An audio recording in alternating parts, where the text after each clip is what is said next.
What's going on, everyone? Welcome back to another episode of Golf on Tap. On today's show, we'll be getting into a Masters preview and talking all things Masters for the 89th edition of the tournament. The first major championship of the 2025 season is finally here. We'll also talk about what went down last week at the Valero Texas Open, talk about Brian Harman coming through with the win.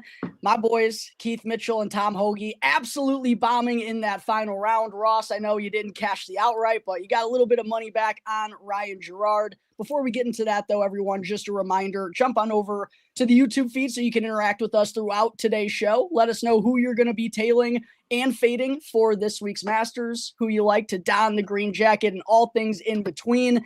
I'm Jack Bushman, joined by my co-host Ross Baran. And as you've noticed by now, we got Tweeth Mitchell back on the show ahead of this year's first major. Tweeth, I know you were there along with the ride for the Brian Harman outright this past week. Let me first say congratulations. I've been on Harman a couple of times earlier on in the year and certainly did not putt or have the short game going the way that he did in those final two rounds to get the job done. His first win since the 2023 Open Championship. Tweeth, give me your vibes on the Brian Harman win coming into the Masters. Who you got winning tonight's national championship, and how much of that outright money you've already spent on Masters gear?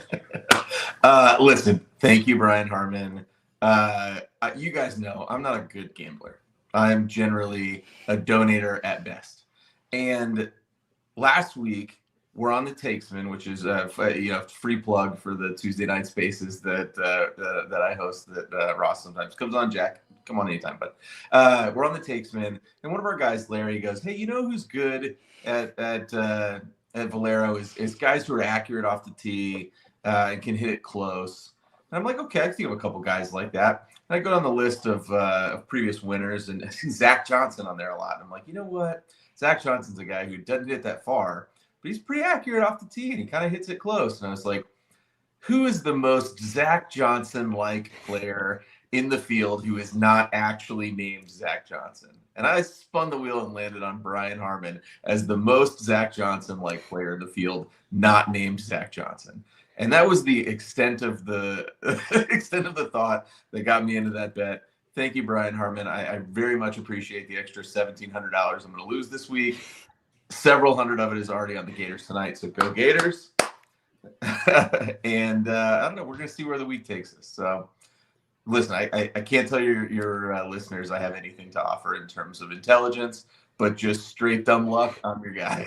Hey, don't sell yourself short there, Tipster Tweet. There weren't a lot of people in the golf gambling community that were on Brian Harman this week, so credit to you for taking that tip and cashing on in with it. Shout out to Larry as well, one of the absolute best Twitter follows out there in the space. It's been incredible to watch his account like grow steam over these last handful of months. I remember following him like 6 or 7 months ago. This is a true ass story, when he only had like a couple hundred, maybe just over 1,000 followers. And I legitimately showed one of my best friends back home who doesn't watch golf. He has no affiliation to this community whatsoever. But I showed him like some of these tweets. I'm like, dude, this is one of the best accounts out there. And to see him gain some steam, being part of the Takesman as well. Everyone who's tuning into this, make sure to catch the Takesman tomorrow night. Going to be some more great golf discussions ahead of this week's Masters.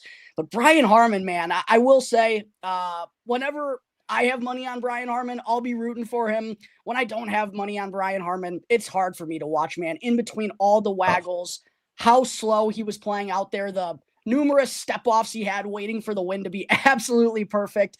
That was frustrating, along with, as I mentioned off the top, watching my guys who I had money on, Tom Hoagie and Keith Mitchell, be on 80 watch all day long. I'll share my thoughts on Keith Mitchell here in just a second. But Ross, give me your vibes going into the Masters week. I touched off top. He didn't get the outright on Ryan Gerard, but did come out with a little bit of cash out money, which I was going to give you some flack for at the time, but actually wound up working out perfectly, as Gerard wasn't able to birdie 17 and then made bogey down the stretch as well. But Ross, give me your excitement for the Masters and also your thoughts on Brian Harman's win at the Valero Texas Open.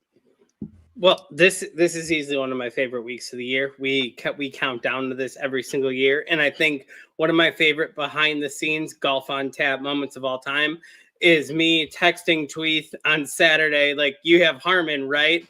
Okay, well, the final group is you have Harman, Jack has Mitchell, and I have Sam Ryder. It's a all golf on tap final.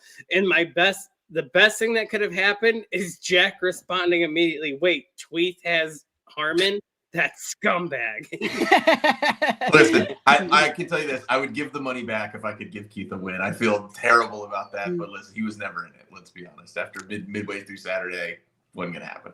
Ross, and it was funny, your reply on Twitter saying, might need a couple of beers after Sam Ryder went bogey right out the gate. But we all needed a couple of beers, not only on that Saturday, but on Sunday as well. The conditions seemingly got the best of everyone who is in contention over the weekend. Got to talk about Keith Mitchell, though. Classic Keith Mitchell tournament, first round leader, absolutely ejects from there on out. I didn't really have much hopes going into Sunday. I knew he had played his 2 bad rounds already, so that gave me like a little bit of a glimmer there, and the leaderboard ahead of him wasn't, all that prestigious. Sure, Brian Harman had won the Open Championship, but hadn't really done a whole heck of a lot ever since, and can't forget prior to that, it's not like Brian Harman was known as this like major level type of winner. That was a completely outlier type of outcome, I think most people would say, for Brian Harman. So I had a little bit of a hope for Keith, but oh my gosh, dude, this guy, the left hooks under pressure. Saturday, he was playing his round from El Paso, man. He had the left hooks real bad, and he was getting out of jail too. Like, he was getting some lucky breaks, but this guy, man, it's not like it's anything new with Keith. This has been going on for 3-4 years now, ever since he broke through for his maiden 2021 victory. Tweeth, give me the vibes on your guy, Keith Mitchell. Is there any light at the end of the tunnel here? Do you feel like he's playing well enough that maybe this could happen sometime here sooner rather than later? Or is this just what Keith is going to be forever? So, like, this week was never going to be the week that he was going to win because there were condities on the weekend, which, sorry, Keith, not your bag. And it was a par contest. This is the type of week where, like, a Brian Harman is great because it's like, oh, a guy who just makes 4 over and over again, solid. Like, Keith is going to win when you got to make 9 birdies. And it's kind of like, okay, well, like, let's go out there and swashbuckle a little bit. Let's go, like, it's okay to make a couple bogeys, but you got to make a bunch of birdies. And it's like a lot of gettable holes, a lot of fight. That's the type of place Keith is going to win. And so it was never going to be this week to begin with. But, man, I'm, like, legitimately, like, seriously concerned that this, like, Thursday to Sunday routine is going to be a thing for a long time.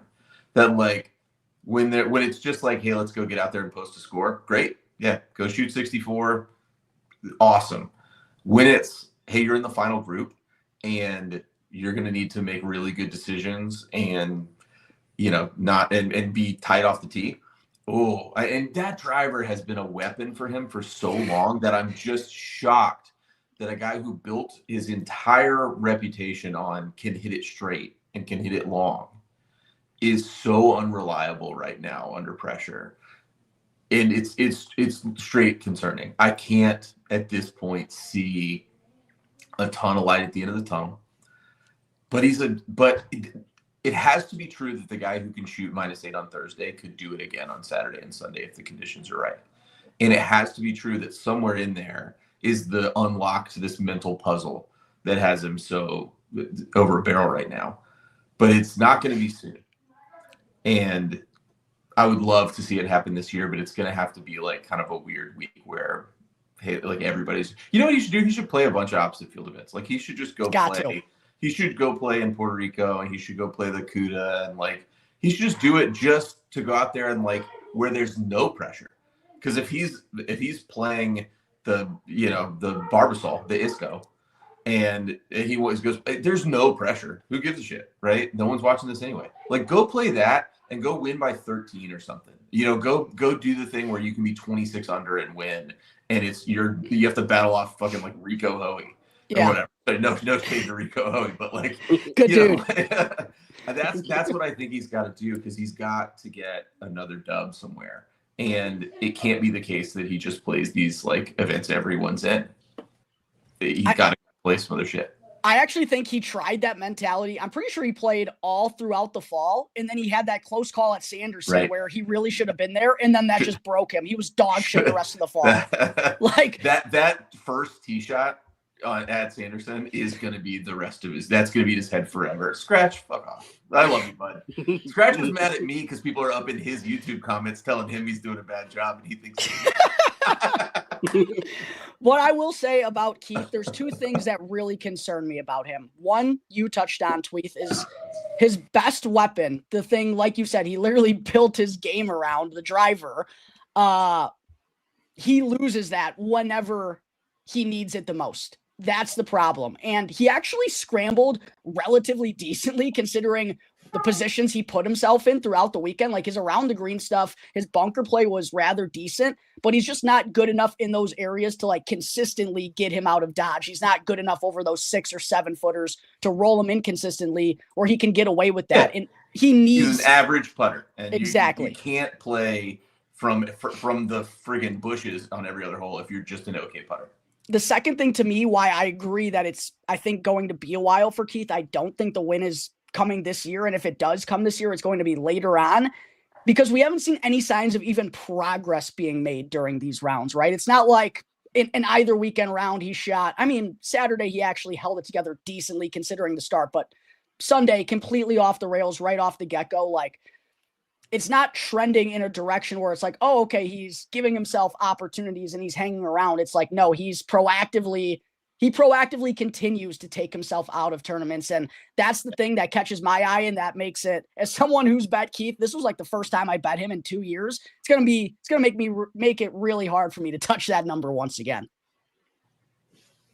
Yeah. Maybe he's a first-round leader play for just forever. Strictly first-round leader play from here on out. Ross, before we jump into some other conversations, I don't know if you had anything you wanted to add about Keith or anything else that you took in from this weekend at the Valero Texas Open. Give me your thoughts, Ross. No, I mean, for me personally, the biggest thing was the Ryan Gerard making me pull my hair out for 3 days straight and then fly up the board on Sunday and just – again, off camera, me telling Tweeth, I think the play of the week was just he got within 2 shots of the lead. It immediately, his number jumped to 39 times what I had bet on him. And I was like, all right, well, he's several holes ahead of the rest of the lead. Doesn't matter that he's 2 within. I just don't see that number holding up no matter how low he goes. So I hit the button. I got out, and literally the next hole he got himself in the shit, and the number got cut in half in 2 seconds. And I was just like, you know what? For once I went and I hedged, and I'm not mad about the hedge. We made profit, boys, on the card on Ryan Gerard alone on a hedge. And Ryan Gerard was making some crazy pars during that final round as well. I was talking about Keith hitting it in El Paso on Saturday. Ryan Gerard was all over the place and was finding ways to cloud pars, making like 15-foot par saves. Wound up being a nice call by you, Mr. Ross Baran. Before we get into master stuff, a couple other things I want to discuss real quick, fellas. I haven't been someone who's really tuned into LIV all that much since it's been a thing. It's not really my vibe. I'll pay attention to the leaderboard just because I am curious to see who's mixing when it like comes down the stretch.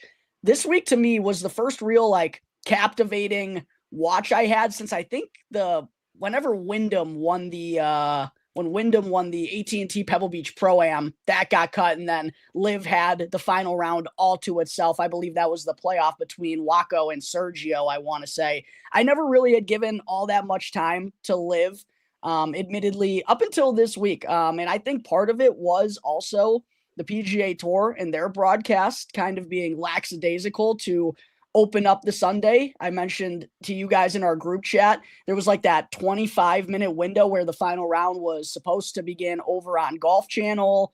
They're continuing the coverage of the drive, chip, and putt, which, okay, fine. If that runs a couple of minutes long, no harm, no foul. But to get to a point where they're showing replays and highlights and all the interviews instead of showing the final round of the final tournament before the Masters, it's like, what are we doing here? And LIV at the same point in time, I thought a really captivating golf course. Ross and I talked about that last week. Doral being probably the best venue that they play on all season long, especially in the United States leading up into the Masters. Great golf course, great leaderboard. I don't know if you guys happen to watch it as much this week. I thought it was a really captivating final stretch. Anyone else like feel the same way about the LIV leaderboard this week or pay attention to it whatsoever? Or am I the only one here? Ross? I tagged along a little bit. Didn't follow completely because I wanted to see where our money was going between the squad. But I mean, overall, I'm the same way as Jack with LIV. Like, I will tune in a little bit, flip on for a few minutes in passing, keep on going.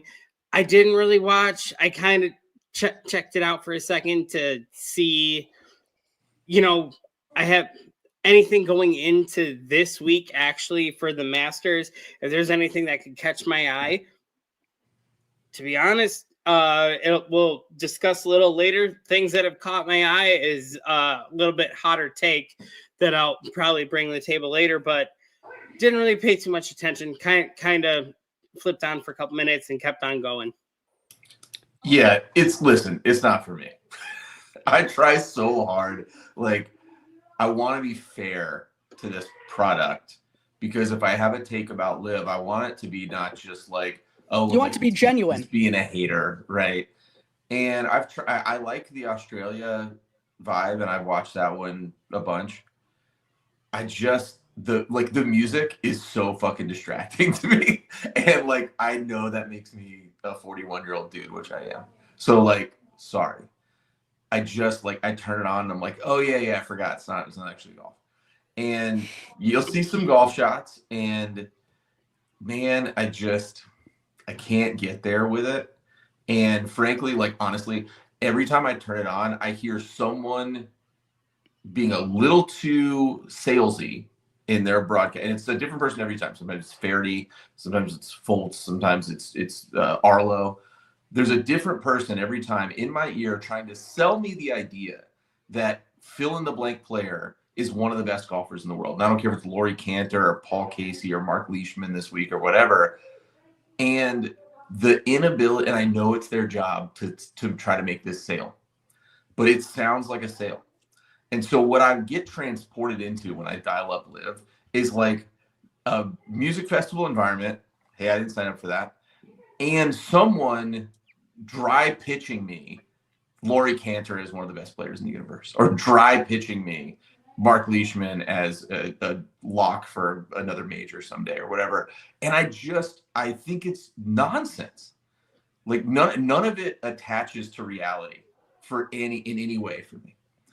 And I think this week finally kind of like broke me, where I flipped it over and I was just like, really? They're gonna try to sell me Mark Leishman this week? Like this is the fucking timeshare pitch I just sat down for, is like the thumping thud of the house music, and Mark Leishman is one of the greatest players on earth. I'm out. Like I'm fully tapped out. If it were the case that every week Waco and John Rahm and Tyrrell Hatton and Cam Smith were winning, and that was the leaderboard every week, and it was like, hey, you really only tune in to watch 6 guys, but they're always at the top of the leaderboard, great. Like, I could probably overlook the music for a little bit. But, like, I tune every week, it's fucking Dean Burmeister. And I'm sorry, Dean Burmeister. Like, you're not for me. And I don't have it in me to pretend like Dean Burmeister is one of the 10 best players on earth. And God bless my guy, Red Harrington, and Live Golf Buff, who I love, and Pro Golf Critic, who I don't. And, like, all those people who can fake it or can talk themselves into it and can be sold and can sign on the dotted line for the timeshare at the music festival. But, like, I'm out. Like probably forever. I just can't get there. And that's fair, to each their own. And honestly, I didn't watch this week with the broadcast. I was listening to the PGA Tour and just had it on the second screen, so I wasn't really hearing all of those things. I just thought for the first time, I guess not for the first time, but it was a really good leaderboard going into the Masters. You had guys who I think people will be intrigued by from LIV who are in the Masters this week, in contention last week with Bryson, Phil Mickelson, obviously, John Rahm was there. And I also thought the one thing that really stood out to me that I guess I wanted to bring up the most was the difference in how they go about showing golf shots. The PGA Tour, the biggest problem, not the biggest problem, I shouldn't say that. A big problem is they show 3 minutes of Brian Harman sitting there waiting around deciding upon what to do. That does not need to be aired to the viewer for every single shot, right? There was so much stuff you can fill during that same span instead of just having Smiley Kaufman share his thoughts on the lie and whatnot. For LIV, at least they were showing, I mean, it was quick cuts back and forth. And I know they have their flaws, and I'm not someone who sits here and watches it on a weekly basis. I just thought that was something that stood out to me, particularly going up against a tournament that involved Brian Harman, arguably the slowest player on the PGA Tour, when they're showing waggle after waggle of his. And this is not anything new. We've seen it with, I mean, many different guys during events this year where they just stay on them for too long. I want to say it was Denny McCarthy at the Genesis. They kept showing him over every single putt. And it's just not necessary, and it does your own product a disservice. That was just one thing that stood out to me with LIV this week as someone who watched it for the first time in quite a while. But interested to get your guys' thoughts on LIV players in the field at the Masters this week as we get to that point in the show here in just a moment. Not going to dive too hard into the course on today's show. Quite honestly, guys, there's not really that many notable changes to Augusta National this year, other than some of the damage that occurred as a result of Hurricane Helen back in October. Some trees were having to be removed. I think there's 3 new green complexes on the property, but other than that, we're pretty familiar with Augusta National at this point in time. If you're someone who's watching this and aren't, you can go and check out my course preview article that I dropped earlier today. We'll also be having tons of great content coming out this week at ontapsportsnet.com. Make sure to go and check it out, and make sure to be on the lookout for Tweeth Mitchell, who's going to be doing some weekly columns for On Tap Sportsnet moving forward as well. Stay tuned for that. Looking forward to what Tweeth is going to have cooked up for us moving forward. But we got the 89th edition of the Masters this year, fellas. And I think it's every single Masters is always intriguing, but at the top, a very captivating argument between Scottie Scheffler and Rory McIlroy as the betting favorite. And I think we all three would probably agree, if it's not one of those two winning the Masters this year, this puppy is absolutely wide open. But first things first, Tweeth, are you going with either Scottie or Rory to win the Masters this week? If you're not choosing either, had you been forced to choose between one or the other, backs up against the wall at the same price as they practically are at this point, who would you be more inclined to go with, Scottie or Rory? I'll tell you that if I had not hit the Harman thing, I probably wouldn't bet on either one of them, because neither of them are a good value, whatever. But I don't bet for value because I'm not smart. I bet where my heart is, and I bet what I want to see. And so, yes, I will be betting on Rory McIlroy. I do have a Tweeth Mitchell certified system for how to bet this year's Masters. And I would be happy to dive into that. But if you want to just do Scottie versus Rory right now, I will tell you that Scottie is not a consideration for me. Will not be spending $1 on Scottie Scheffler in any arena this week. But Rory, I got to be there when it happens. And I don't care if it's this year or not. I will be on him until the day he retires in the Masters. You can just take that to the bank. Hold that betting system for just 1 second. But Ross, same question. Scottie or Rory, are you riding with either one of them this week in the outright market? If you're even not, though, which one would you be more inclined to take? So I guess this is going to be a perfect follow-up. Breaking news. For the first time ever, I broke my rule. And my rule is I don't touch single digits ever. But I'm going to follow along with Uncle Tweeth that the body of work going into this is too high. Everything is looking too far up that I can't not be a part of. This is the most legitimate chance that we have seen in a very long time. Every other time has been that, oh, well, if he can put it all together, we can get there. And no, this is the first time, like, he's already won 2 signature events going into this. He looks incredible. He looks confident for once. Do the mentals worry me a little bit? Yes, the elbow. Of course. The elbow, Ross. Yes. Those will always worry me. But no, I went and I hit Rory with a little bit of a boost today at 7. I'm going to ride in on. I am not going to miss that train when he breaks through. Here's the problem, fellas. If I remember correctly, when we did this preview show of all the majors back in December or January, I believe we all predicted Rory McIlroy to win the Masters, or we said we at least hoped Rory's going to win the Masters. Now you two are both on him, and it's been the perfect lead-in that we could have drawn up for him to win the Masters, winning at Pebble Beach, winning at TPC Sawgrass. Hasn't finished outside the top 20 so far this year. The ball striking looks incredible, and oh yeah, the putters started to wake up as well. It really does feel like this is the time for Rory McIlroy, and I'm actually going to be having a write-up on the top 25 players from the PGA Tour dropping early tomorrow morning. Make sure to be on the lookout for that. Spoiler alert, what I wrote for Rory is as crazy as it seems, considering his year-by-year consistency, the fact that he's only 35 years old. We know he's going to have many more cracks at this bad boy. It really does feel like now or never. Because the reason I say that, obviously we know his abilities, but can you imagine after how well he's done going into the Masters this year, feels like all parts of his game are rolling? Could you imagine what not winning this could potentially do to Rory? Like, I don't know. I could see a couple different. So like, I've imagined what Rory not winning this it would do to me. There goes the Brian Harman money. Here's the thing, like, there's a lot of different ways that Rory doesn't win this, and we've seen them all over the last 10, 11, 12 years. There's the shoot 76 on Thursday and miss the cut. That's a version of not winning this. There's also the make a run on Sunday and finish second. And we've seen that 2 years ago, 3 years ago now. 3 years ago next week. But yeah, we've seen a lot of different versions of what Rory not winning this looks like. And there's a version of it where it's okay. And honestly, I think he's winning at Quail Hollow no matter what. I think he could finish dead last and miss the cut by 1,000. And he's still winning at Quail Hollow. Like, it's a done deal. And so if he doesn't win, he'll win at Quail Hollow. And then he'll win again. He'll win the next Masters, right? Because I've said before, I think he does need to uncork the bottle a little bit and win another major before he wins Masters. But I'm still on him. I still think he could win. But I think Rory is like, you guys are too young to remember this, but Phil Mickelson went a long time without winning a major. And he had a lot of second place finishes.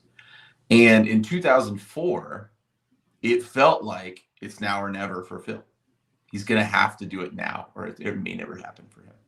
And it did happen for him. And I was thinking about that major a lot this week because Rory, I think the Tiger Phil thing, as a person who grew up in the dead middle of it, was really compelling because Tiger is so great that he puts you in a position of awe. But it's hard to adore someone you're admiring that much from afar, right? You don't like feel compelled by them. You're amazed, but you're maybe not moved. Whereas Phil, because he struggled so much, was a genuinely compelling figure. And by 2004, I remember watching it in my girlfriend at the time's college dorm room, just like locked in. Like, not even as a Phil fan, but just like, I want this for him so bad. And Rory now has had both careers. He's had 5 years of Tiger's career and 10 years of Phil's career. And he's lived both careers. And now he has enough time as Phil Mickelson that now we are in the Phil Mickelson 2004 major for Rory. And it makes me have a lot of faith in this week. And it also makes me realize that if he doesn't win this week, there's more coming because Phil won 5 more after that, right? And it felt like now or never just to get one for Phil. So I'm not going to sweat it if Rory goes out there and finishes 6th. But if he ejects real bad, it's not going to feel good until he wins the Quail Hollow. It's going to feel real shitty until that happens. And that's just part of loving somebody, you know? That's part of being a fan.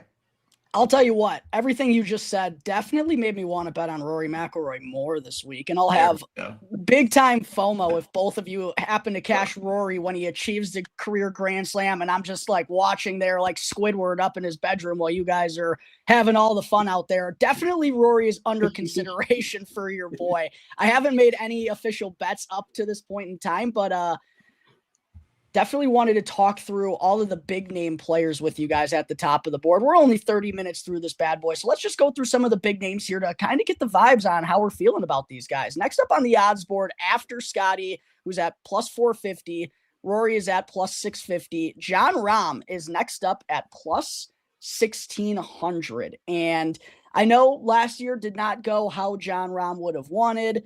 LIV Golf makes things a little bit more complicated in terms of dissecting exactly what form Jon Rahm has going into this tournament. But as someone who won this bad boy 2 years ago, has the major pedigree that he has, and when he's at the top of his game, I mean, outside of Scotty, I don't know if there's anyone better in the world when Jon Rahm is rolling right. 16-1 feels like hell of a price tag, boys. Ross, what are your thoughts on Jon Rahm entering the Masters? He got a chance at his second green jacket in 3 years? So this was actually the perfect lead up I was hoping for all day from you boys. I have one ticket in on a single LIV golfer. I looked at multiple LIV golfers here, but the fun fact is with the current LIV situation and from what I've seen over the past couple of weeks, the LIV players that we're looking at have green jackets, and one of them wasn't Jon Rahm. Jon Rahm, no chance this week? No chance? Are you feeling that boldly, or are you just somewhere in the middle with Jon Rahm? Not inclined enough to get to him on that price tag? Not inclined enough, and just I haven't seen enough. I follow along close enough. I haven't seen enough to believe it. There were two other guys that out there that I really believed in. Rahm did not have the best final round yesterday either, and it was the one round of LIV I happened to watch all year long. Tweeth, what are your vibes on Jon Rahm? All right. I love Jon Rahm this week. I'm on the other side from Ross here. I think he is one of the better, even, again, we're talking guys with very short odds and not somebody you can spend a ton of money betting. If you're going to bet Jon Rahm, that's basically your bet for the week. And I may not do it, but I do love the idea of like picking him in one and done or something like that. And I'm going to briefly run down the Tweeth Mitchell betting strategy for this week because I got to just give you the background here. I said on this show, I think it was last year, the beginning of this year, that 2025 was going to be the year where we would have 0 first-time major winners. That this year was the year that the major champions right now lift and separate. And they say, this is our club and we're shutting the door behind us. And if you want to get in, you're going to have to kick the fucking door down. And for that reason, a lot of guys that people love in the right odds space this week, your Russell Henleys or your Will Zalatoris, those are out. Those guys are not. I do not believe the Ludwig being the best example of this, by the way. Those guys are not on my list. And so if you've got, I looked at, there are 33 major winners in this field. Some of them have won only the Masters. For me, if you haven't won the Masters and another major, and I've got to limit my card to people who have won majors, if you're a single one-trick pony, you're out. Scheffler is out. I know he's won it twice. He has only won the Masters. He's out. Bubba is out. Sergio is out. Hideki is out. Patrick Reed is out. Adam Scott. Not to mention your Danny Willits, your Mike Weirs, Danny Willits, Jose Maria, Freddie Couples. You heard it here first. Mike Weir's not winning the Masters. Winning the Masters, right? So those guys are all out for me. That takes 12 guys out of play. So now we went from 33, we're down to 21. Of those 21, you got 6 of them who have won the Masters, but have also won another major. And I'm willing to pick one of those 6. And those 6 are Dustin Johnson, Zach Johnson, Phil Mickelson, Jon Rahm, Jordan Spieth, and a guy who should not be in the field, Angel Cabrera. That dude abused 2 women and should be back in jail. Fuck him. So if you're going to pick one of those, so let me give you that list again, absent Angel Cabrera, and you tell me which one of these people you feel good about. DJ, ZJ, Mickelson, Rahm, Spieth. For me, it's Rahm by a mile on that list.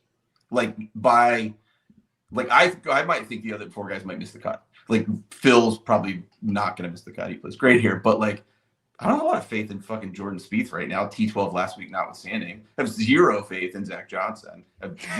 Almost less than Dustin. I might have more faith in Weir than Zach Johnson. Right, totally right. So if I'm thinking one of those guys who have won the Masters and another major, it's Rahm, and that brings you back to Rahm. You also, though, and this will be the rest of the field that I really think is where the money is. You got 9 guys who've won one major that isn't the Masters. These are your Wyndham Clarks, your Jason Days, your Keegan Bradleys, Brian Harman's on that list for whatever you think about him, your Justin Roses, your Cam Smiths. That group, I think, that's if you want value in the major winner group, like that's where I think there's some hunting to be done. You also have a better class of 6 guys who have multiple majors and have not won a Masters.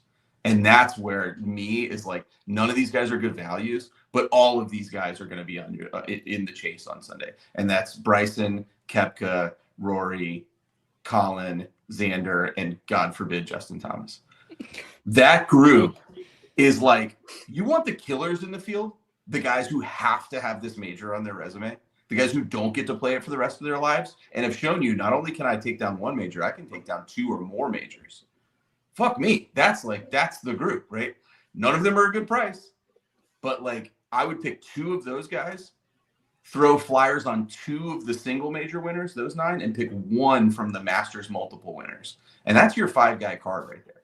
So for me, in that Masters multiple winner list, it's Rahm. That's my guy. You make a very compelling case for Jon Rahm, and I'm not going to get to Scotty at that price tag. I think he's capable of going back-to-back. I don't think it's going to happen. I'm not betting plus 450 that it does. McIlroy and Rahm is the real tough decision to me at the top, but again, because of their price tag, if you are taking them, it's hard to get many more, if anyone else, on your card. So still deciding what to do, but Rahm, I think, with a little bit of a chip on his shoulder as well after how last year went. People questioning whether, I think foolishly, if he has the game still, and then obviously the controversial or the hypocritical comments that he made kind of shed him in a bad light. I think that's all just stuff that just adds to the chip on Jon Rahm's shoulder. Incredible track record here at Augusta, even without the win, 3 other top 10 finishes, right? So Rahm at 16-1, a price tag you don't see very often. So I definitely thought that was intriguing. Next guy on the betting board is a guy who does have 2 major championships, but it's been a struggle for him getting across the finish line these last couple of years. A guy who is going to be super popular, Collin Morikawa, 18-1. What to do with Collin Morikawa? Tweeth, you think he breaks the 2+ year win drought here at the Masters? He's got the record here. Can he get across the finish line, though? If you're a data boy, you have money on him already. Yes. Because every number is like, oh, he's in this group that every Masters winner of the last 15 years is in. And he does this well. He's gained 20 million strokes on the field with his iron play. Like, he's playing some of the best golf of his career, which is true. He's probably playing better right now than he was when he won the Open. If you're a narrative guy, which I am because I'm not smart, I think like it's too likely that the wind blows at an inopportune time for him.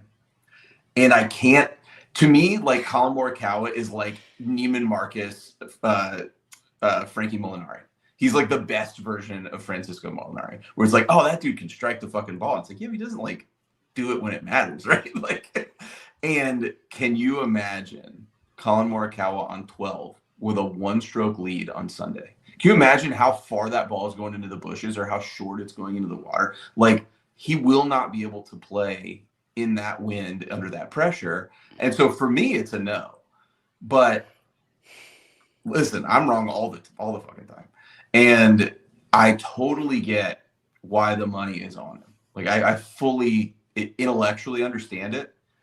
But do I want to walk around with that pit in my stomach for 2 hours on Sunday if he's got a 1-stroke lead? No, thanks. Do not sign me up for that roller coaster. No, thank you. So I mentioned our guy Larry. Larry has so much money on Collin Morikawa. He's like, he can retire if Morikawa wins, and I'll feel great about it, and I'll be happy for him. But I don't want to be on that ride. And so to me, that's a no. There are guys with multiple majors on that list that I feel strongly about, and we'll get to him here in a second. But Morikawa is not one. Ross, give me your vibes on Morikawa. Are you out with Tweeth, or are you in this week?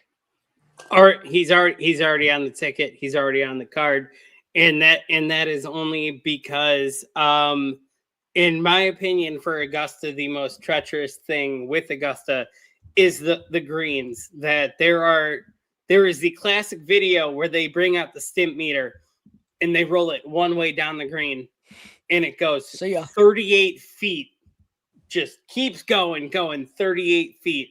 All right, now watch what happens when I turn it around the other way, and the guy rolls it down, and it rolls a whole 2.5 feet and comes to a dead stop the other way. Depending on the pin position, anything, that is where you make or break and make your money and make the money there.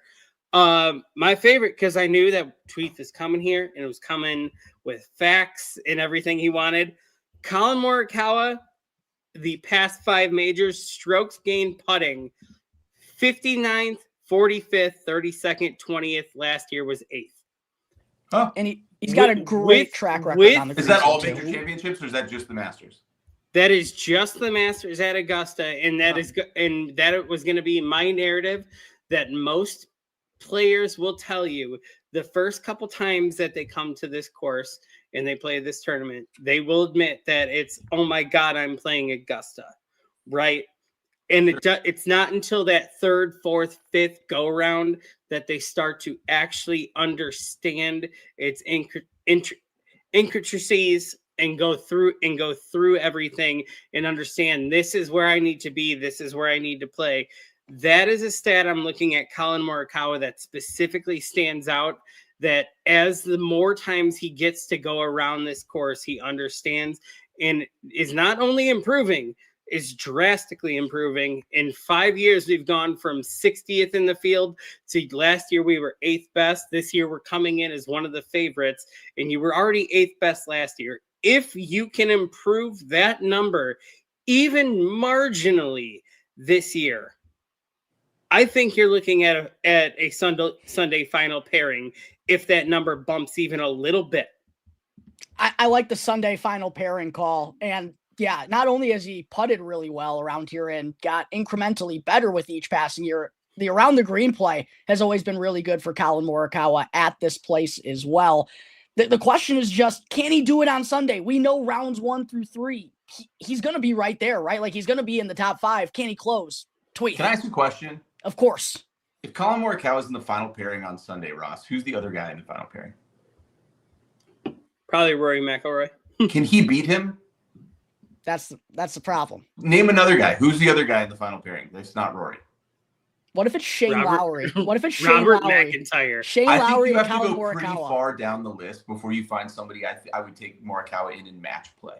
Where if you're like, hey, this is a match play situation and it's Morikawa and Rory, I'm taking Rory. I might take Shane Lowry too.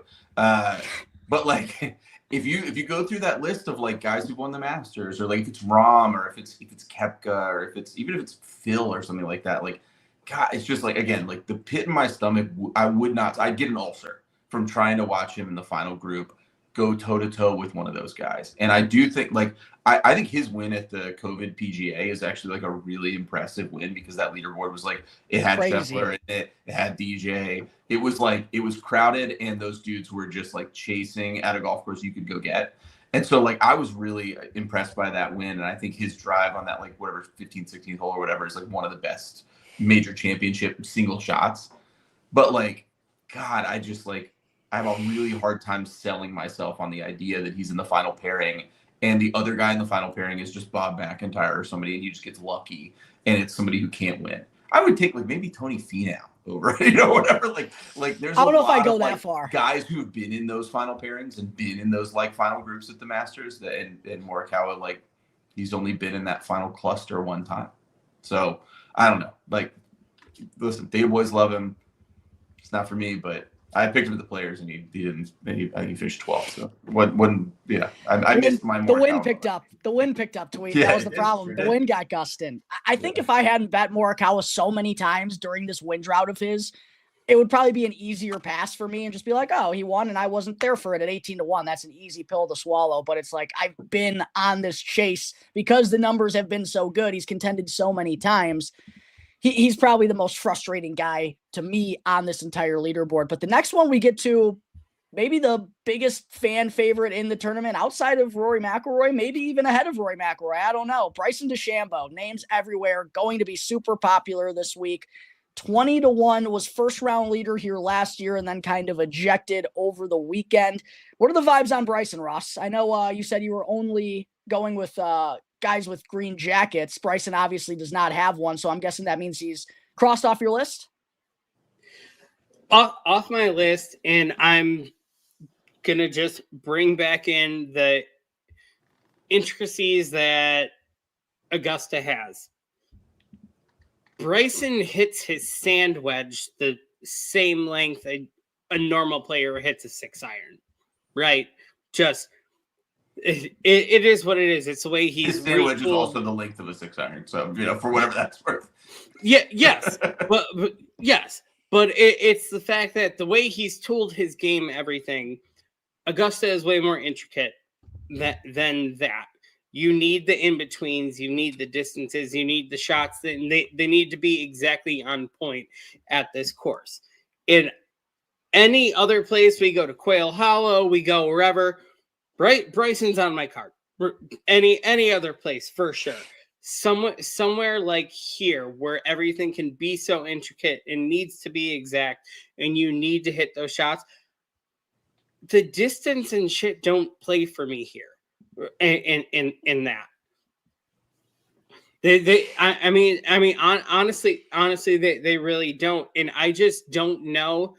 I think he has enough to be in contention going into Sunday, but I don't know if there's going to be enough to put 4 consecutive rounds together where there's such incredible shots that you need to be able to hit and so specific shots that I think his own game can become a flaw here where just the lengths, everything are just, they're too much. They won't play for exactly what you need to do here to get the green jacket at the end of the weekend.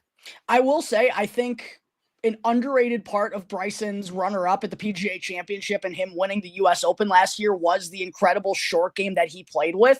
I still don't think the kinds of shots that he was using on those golf courses are necessarily the ones you can use here at Augusta. And I just don't trust him overall to get himself out of trouble. And for the same reasons that you just kind of outlined, Ross, like he's a power first style of player. And that's always, to me, just going to allude more to the PGA Championship and to the US Open.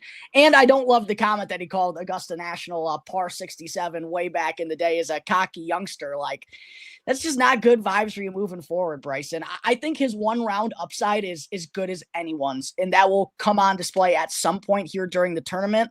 For him to put all 4 together, though, at 20-1, I just don't see it happening at this place. You feel the same way, Tweeth?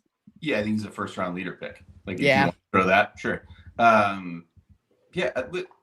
If you tell me I can put money on a guy who plays for LIV, who hits the ball a really long way, who has a polarizing personality, who has 2 U.S. Open wins, and has shown an ability to play this golf course well, I'm going to do it. But it's going to be on Brooks Koepka, not on Bryson DeChambeau. And nearly double the odds, too. Yeah. So give me that. Give me Koepka and not Bryson. That's fine.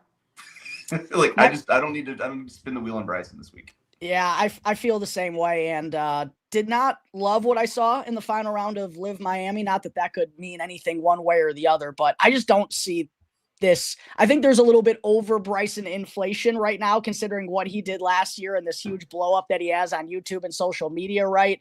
I'm out on that 20-1 price tag here this week. That gets us to Ludwig Aubert, the runner-up last year, and not only his first Masters appearance, his first ever major championship. We know this kid at 25 is fearless and has the game to hang with the big dogs.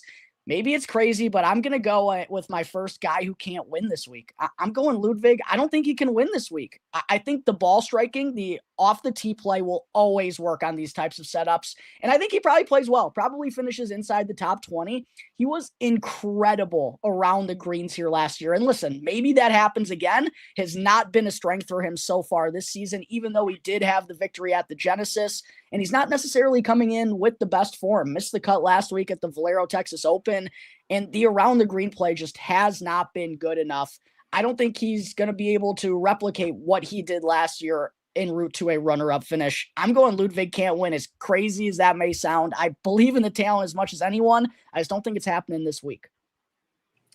Yeah, Justin Ray had a stat, and I was just trying to find it on Twitter. I can't find it quickly, but it was something where guys don't finish in the top 5 in back-to-back years. It's like impossible here. What's that? It's like impossible here. I saw the same stat. It's really hard, really fucking hard. And also, it's a small field and everybody in it can win, with the exception of older past champions. And so, like, there's a ton of, like, it's hard to get into the top 5 in any major tournament. Yeah, it shouldn't be shocking that people don't just reel off a bunch of back-to-back top 5s, but it just straight up doesn't happen. And he played really fucking good last year, like really, really fucking good.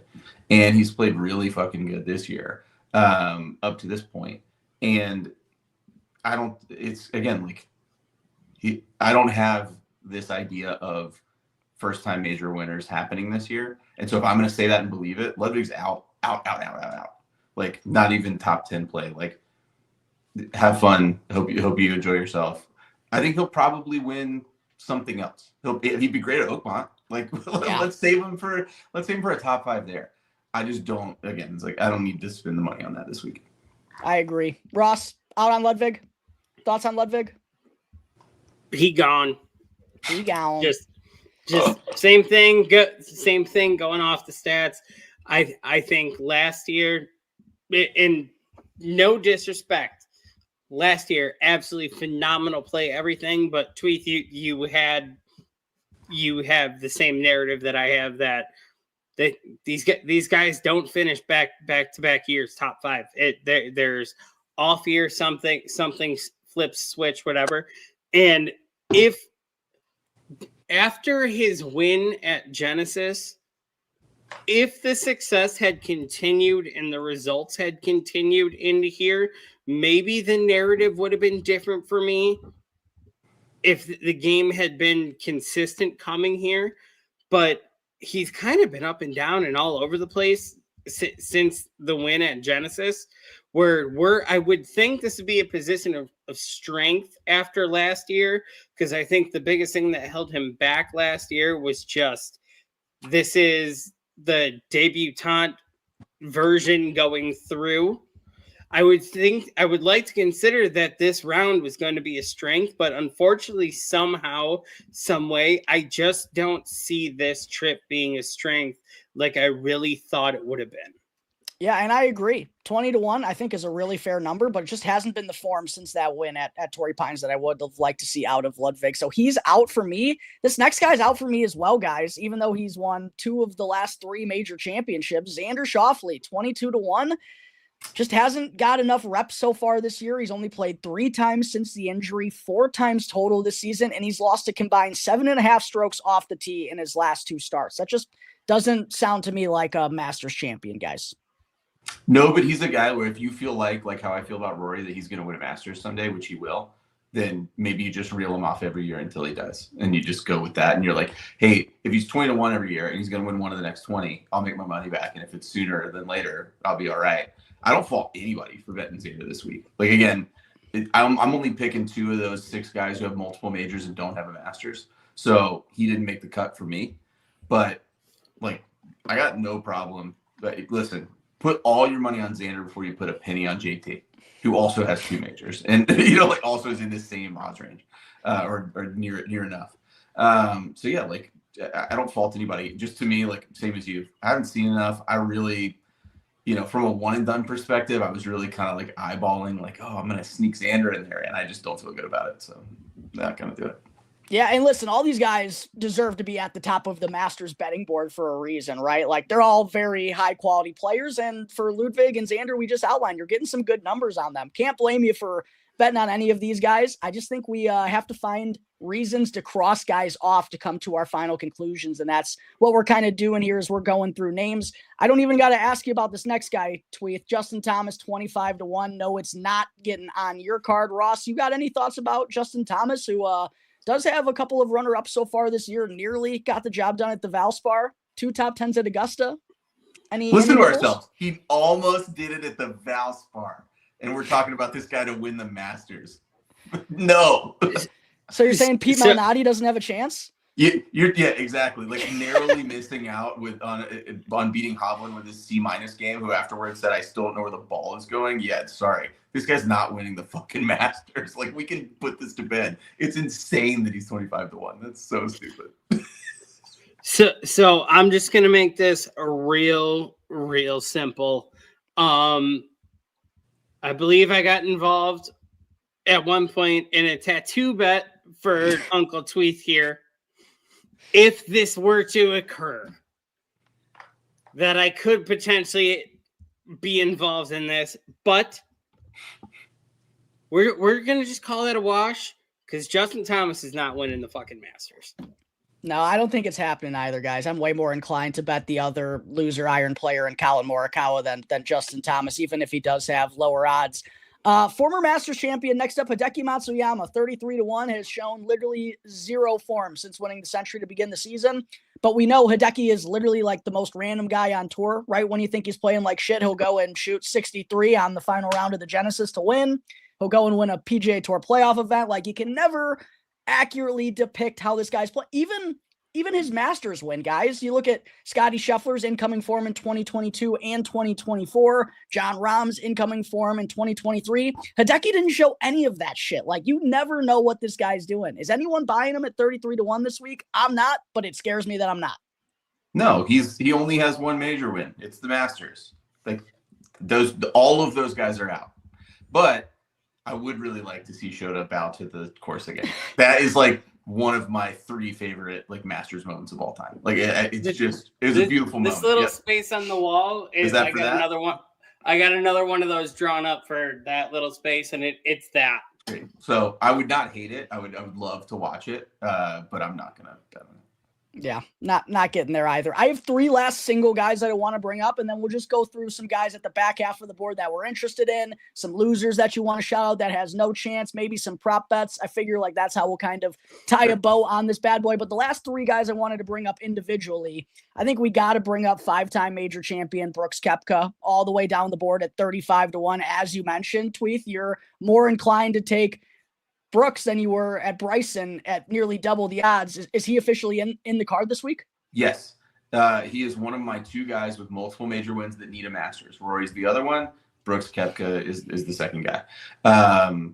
That's like 35-1 for the guy with the most majors in his generation. 35-1 for that guy. 35-1 for the guy who's been in the final group before. 35. You're gonna be 35-1 on this guy. 35-1 for the guy who only cares about 4 weeks a year. This is one of them. I get 35-1 on this guy. You fucking kidding me? Yes, he's on my card. Yes, if he flames out, and he hasn't been playing great on LIV. I don't know that he cares, but if he flames out and decides, hey, this week ain't for me either, I won't feel bad about it. I feel like those are good odds. Like, yeah, 100%. Koepka on the card in ink. And what I love too about not only this price tag with Brooks is that if he's even around going into Sunday, he has the dog to do it. There are so many other guys ahead of him even on this betting board who you're just kind of hoping can get there, but if they're there on Sunday, you don't feel the best about that. Brooks Koepka has that dog to get the job done, and quite honestly, just even thinking about it right now, maybe only Scotty Scheffler, but like if you got a guy in the lead, who would you, I'm trying to think how to phrase this, who would you hate more to see 2 strokes back of your guy on Sunday hitting the back 9 at the Masters, Scotty or Brooks? Yeah, I mean, it's close. That's what I'm saying. Rahm is the other guy where you're like, oh shit, he's coming. Those 2 guys are under 20-1. Brooks is 35. Totally. Yeah.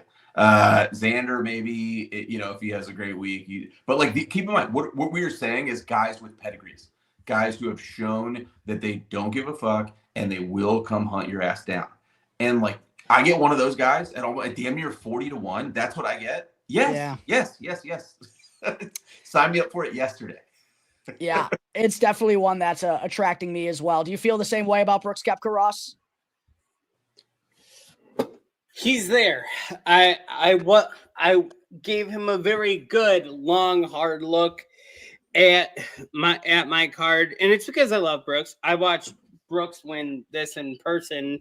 Great times. 2 years ago.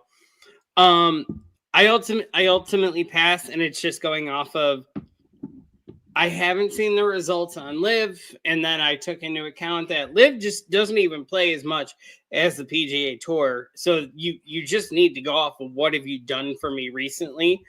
And it's not that, of course, I'm going to agree with you and Tweet that if he's in anywhere close in contention, on Sunday, does he have the dog to be like, oh yeah, I'm going to fucking go just smoke everyone and win this? He does. But I also at the same time don't have any narrative to go off of right now to be like, are you even going to be there right now on the final day? Because I just don't know where you stand in general. That's a valid concern, and certainly can't bet everybody on the odds board. Next guy I wanted to get to also comes from LIV. Tweeth, I know he won't be part of your card, but I'm very interested to see where you're at, your state of the union on Joaquin Niemann, who's coming into the Masters. Obviously doesn't have a very good major career result, but the talent is unbelievable. Whether you watch LIV or not, he's a super talented 26-year-old kid. What do you think he does at this year's Masters? I don't know. Finishes 22nd again. Like, I don't know. Like, so we're in a one and done league where you pick 2 players for a major. And I seriously considered like, oh, he might like, this might be a good, like, kind of like top 10, like sneaky. Not a lot of people are going to pick him type pick. And I thought for a second, this guy's never fucking had a top 15 in a major. What am I doing? I would like to see it first. Show it to me somewhere else. Show it to me at Oakmont. Great. But I don't care. Show it to me at Quail Hollow. Go finish 7th at Quail Hollow if you want me to pick you. Put any dollars on you for the Masters. But no, not compelled by that. I think he's a amazing golfer. Like, truly, when I talk about people who you watch him hit shots, you're like, fuck, he can do that. Like, that dude does one of those around. Like, yeah, love him as a golfer, as a competitor, as a major. Dude, show me something. Like, you got to make me a really good cheeseburger before I hire you for a Michelin star restaurant. And that dude's done none of that. So I need something. I can't even trust this guy to cook me up a good whoppy yet. 35 to 1, 35 to 1 is absolutely madness. But I will say, I expect this to be the best major season of Joaquin Niemann's career. He is. It wouldn't take much. He would need 1 top 20. Like, what are we talking about? I expect him to top 10 his first major this year is how I should have prefaced it. I think he top 10s. I'll go further than this. I think he top 10s 2 majors this year. I would love to see that. I'm not betting him in an outright market until I see one of those happen, and possibly not even both. I gave a friend of mine 10 to 1 on him ever winning a major. So, like, listen, I'm exposed, but like, you're exposed. Show me a top 10 first. I agree. Since we're all exposing our grievances here, I'm just gonna come flat out because I've been waiting for your guys' reaction all day. I'm gonna expose myself here with I have one player at 40 to 1 on my card this week, and I hit Tommy Fleetwood. Okay. You sick man. You sick. You should just bet him top 10. Just bet him to finish like T7. You know they're playing this in America, right? He also finished top 5 last year, Ross. We just talked about going back-to-back top 5s at Augusta. You know Augusta's in the United States, so just want to make sure you know geographically where it's Hey, yes, Tweeth, I do. With that visor and that flag, send him a globe while you're at it. Yeah, I need a wall map. And in the Sorry, 4 Ross, times, we had to. I know. And in the 4 times that we've played on the U.S. soil this year, we are T22, T5, T11, and T14. I bet him at TPC Sawgrass, so I can't admittedly laugh too hard. He did exactly what you would expect Tommy Fleetwood to do at TPC Sawgrass. Last individual guy I wanted to bring up, I feel like we got to talk about this guy in the Masters because it's also 10 years since he first broke through. Jordan Spieth, 35 to 1. I think it's a ridiculous price tag, but obviously as a fan favorite, he's going to get some action this week. Ross, it was just kind of along the same lines for me as what I texted you this week. Jordan's going to hit those incredible recovery shots that very few other people can hit, but he's still going to get himself in too much trouble because I just don't think he can stay out of his own way at this point in time enough. It's almost him and Justin Thomas are so similar to me in that aspect where they just can't hit the standard like stock shot that's in front of them at this point in time. They have to go in, do something fancy. And I still believe Jordan is on the right track and even ahead of schedule off of that wrist surgery. As we've talked about many times, I just can't get to him at 35 to 1 to win the Masters. I personally think he's got no chance to win this week. As much as I love Jordan, I've supported Jordan with my writing for the past 2 years about go get yourself healthy. Oh, now you're healthy. I think you're going to make a turnaround. This ain't going to be the week that you make that turnaround. I still believe that at some point this year, I think for how he has played, for the spurts and the moments we've seen as he's coming back around, I think Jordan is going to win this year. I do actually think Jordan is going to finally put it all together, because it seems to be one day is off and sets him back just far enough. I don't know if Tweeth agrees, but I know we had a chat in the past about there's that one day where Jordan's still finishing that 9, 11, 15 range, and it's one day sets him off from being up in that 3, 4, 5 range. I think if we figure that out, Jordan's going to win an event this year. But this was not going to be it for me. Not yet. I think still probably goes out, gives us the trick and magic show as we always get at Augusta. But I think, again, we're going to find too much trouble over the course of 4 days. Definitely, I think, going to make the weekend. Definitely, I think, going to provide us some shots and a nice little story. But I don't see it being close enough to really have an effect. I keep saying about these guys who don't win a lot, show me something first. Just said it about Neiman, said it about a couple other guys. Spieth showed us a lot, and I don't know how long it's supposed to last.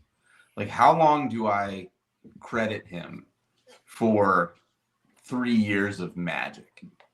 I don't know the answer to that, but I'll say that, like, at this golf course, he's earned enough credibility with me that, like, I don't blame anybody for putting him on the card. I'm being very judicious about there's a list of guys who I like. In that group of guys who've won the Masters and something else, Rahm is my guy. It's not Spieth. And so, like, he won't be a pick for me. But I got a lot of room to play in the first round leader market. And why not Spieth? So, sure. I'm fine with that. It won't be my tournament pick, but if I've got Koepka at 35-1 and it's Koepka and Spieth's 2 shots behind, will my hedge money come out of my pocket? Yes, it will. Because I would be officially scared in a way that I wouldn't have Morikawa or some of these other guys that I'm not putting money on. So no fault to Spieth. I want to give him the flowers and the respect that he's earned at this golf course. It's not my money this week, but do I think he can? Would it shock me if he shot 62 on Thursday? No, like, not even a little bit. Still absolutely in the cards for Jordan, the 4 rounds, though. I just don't see that happening. Interested to hear who else you got some FRL thoughts on, Tweeth, but there are some full thoughts on everyone under 40-1 as of right now for this week's Masters. Obviously, there's still a group of players from further down the board. Let's go from 40 to 100-1, Tweeth. Who are some names that are standing out to you or that you have officially on the card so far, or we're real close to clicking on? Okay.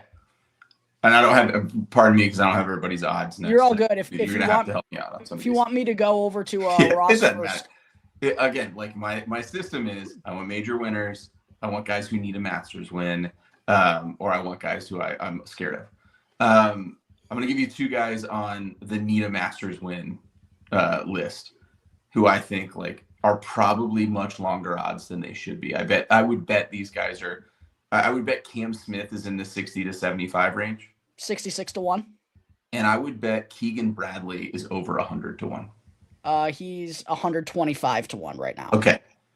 Those are 2 major winners who need one more. And name 20 guys playing better than Keegan this season.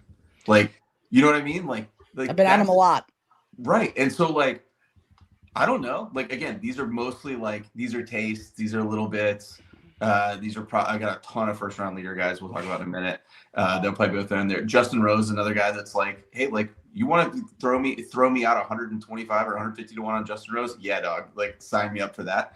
And if I were the type of guy who thought there would be a first time major winner this year, you would be insane not to put Russell Henley on that list. I don't think there will be a first time winner this year, but that's, like, to me, that's the first name on the list of people I had to take off who have not won it. It wasn't Ludwig that was the first one to come off. It was Henley.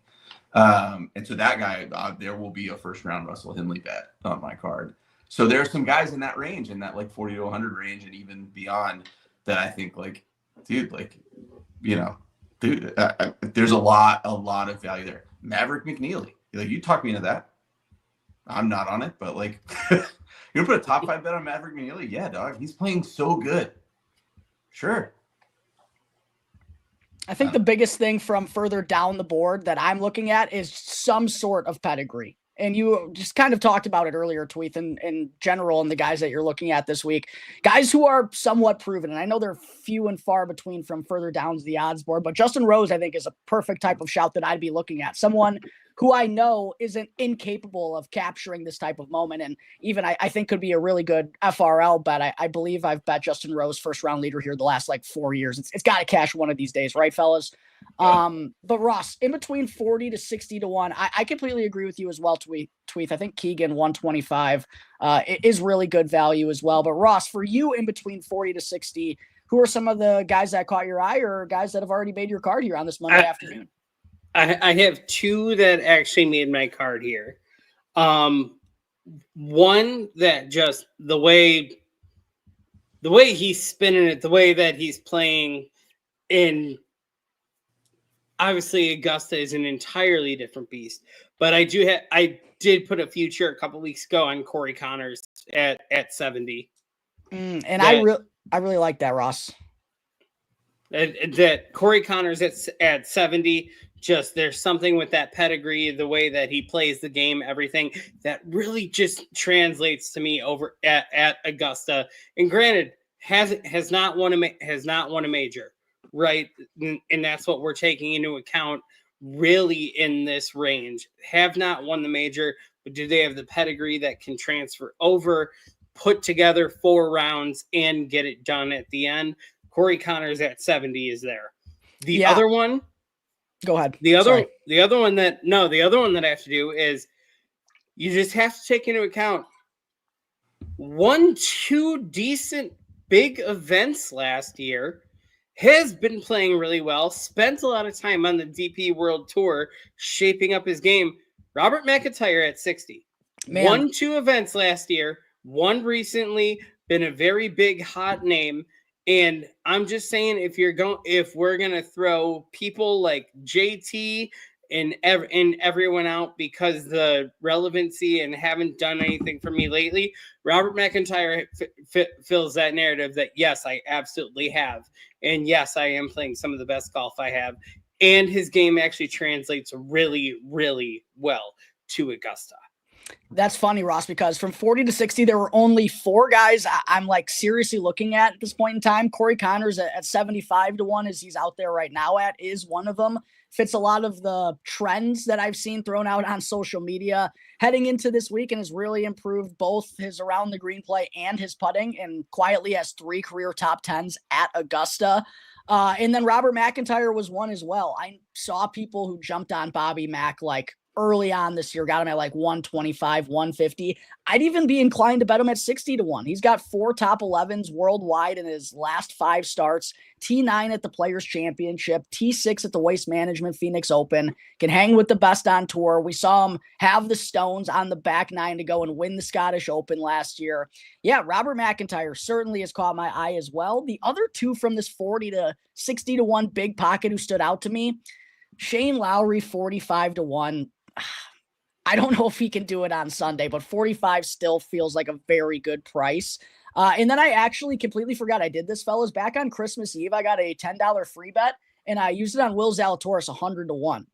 So that's a nice little surprise. He's down from that now, right? He's like in the 65 range now. He's 65 to 1 now. So yeah. I'm happy I used some Christmas bonuses on that back in the day. But those were all the guys I was really thinking of inside 100 and outside, Justin Rose, Keegan Bradley, to that Tweeth actually mentioned, were some of the pedigree type of guys that I was looking at. But usually, you see guys from under 100 to 1 winning this type of tournament. So I didn't really give that far down the board. All too serious of thoughts.